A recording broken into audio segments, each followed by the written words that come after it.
Juste en dessous, la Ligue 2, il y a la Nationale 1 où évolue donc le Poiré Survie. On va tout d'abord revenir sur ce match de samedi soir. C'était la 11e journée, donc le dernier match aller face à If. On va voir les images avec une victoire 83-69. Alors Frédéric, un bon début de match. Puis ça a été un peu plus compliqué par la suite. If est revenu au score. Et puis en deuxième mi-temps, ça a beaucoup plus déroulé. Ouais, bon, c'est toujours compliqué de démarrer un peu trop bien, on va dire. C'est vrai qu'on met 31 points dans le premier quart-temps et bon, ça nous arrive pas à tous les matchs, on peut dire, et c'est vrai que bon, on a eu une grosse débauche d'énergie aussi sur le premier quart-temps, ce qui fait que dans le deuxième, on a eu un petit coup de mou à un moment donné. Bon, puis l'adversaire aussi a montré de belles qualités aussi en attaque. On était très à droite, notamment dans le deuxième quart-temps, donc un peu dur. On a resserré un peu les boulons défensivement en troisième quart-temps, et après c'est reparti de l'avant, on va dire. Mélanie, comment vous avez ressenti les choses sur le terrain? Comment ça s'est passé? Voilà, cet avantage rapidement, puis les cartes qui se resserrent pour finalement reprendre c'est le vrai que le premier carton, c'était un carton euphorique. Tout ce qu'on fait, on le réussit. Après, la deuxième carton, elle passe en zone, ça nous déstabilise un peu.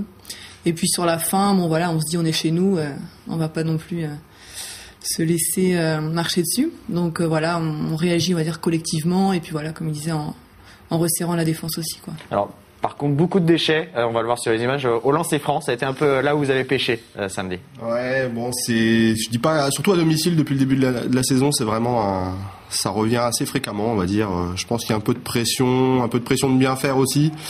Et bon, voilà, il y a quelques échecs. Bizarrement, à l'extérieur, on est beaucoup plus performant dans ce secteur.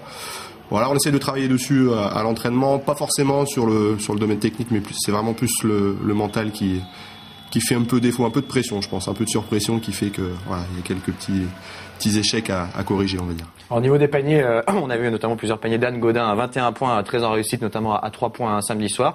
Mélanie, vous aussi, vous étiez en réussite avec 17 points et on vous a vu assez complice avec beaucoup d'automatisme, notamment avec Anne Gaudin ou les joueuses en tout cas qui étaient présentes la saison dernière.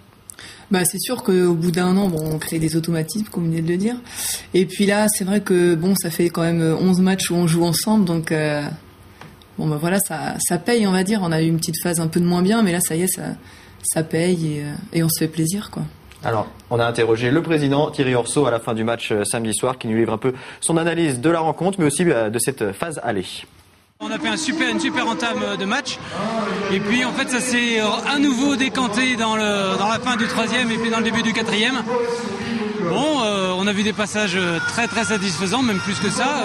Moi je suis vraiment content parce que ça nous permet de clore les matchs allés de très bonne façon. Ce qu'on regrettera, c'est 2 petits matchs auxquels on est passé un peu au travers. Maintenant globalement, rester à une 3e place avec 2 gros cylindriques que sont Angers et Pau devant, on est vraiment très content d'être à cette place-là.